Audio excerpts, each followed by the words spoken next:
ધારી સરકારી સિવિલ હોસ્પિટલમાં બેડ ઓછા હોવાને લઈને દર્દીઓમાં રોષ.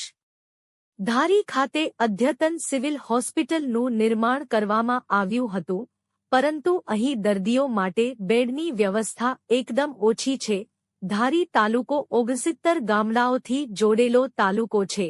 હાલ સરકારી હોસ્પિટલ ખાતે પ્રત્યેક દિવસે 400 થી 500 પેશન્ટો અહીં સારવાર લેવા માટે આવે છે. ડોક્ટર તેમજ નર્સ અને હોસ્પિટલનો સ્ટાફ અહીં ખૂબ જ પ્રેમાળ જોવા મળે છે, પરંતુ દર્દીઓની સારવાર માટે અહીં બેડની વ્યવસ્થા માત્ર ઓછી છે. હાલ ઉનાળાની સિઝન ચાલુ હોય, લૂ લાગવાના બનાવો, ઇમરજન્સી સારવારના તેમજ ડિલિવરી સહિતના દર્દીઓની અવરજવર અહીં ખૂબ જ મોટા પ્રમાણમાં જોવા મળે છે.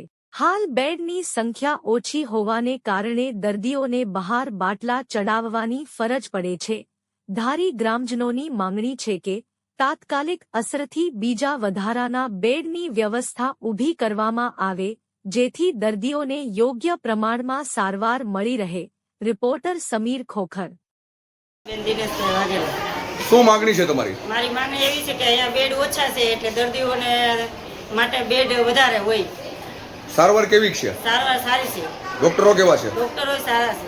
પૂરતા પ્રમાણમાં સારવાર મળી રહે છે? પૂરતા પ્રમાણમાં સારવાર મળી રહેશે. હાર્દિક વાઘેલા છે, ગામ નગરપાલિકા ધારી. દવાખાનાનું કામ પણ સારું છે. અહીંયા બેડ ઓછા હોવાથી મુશ્કેલી મુકાય.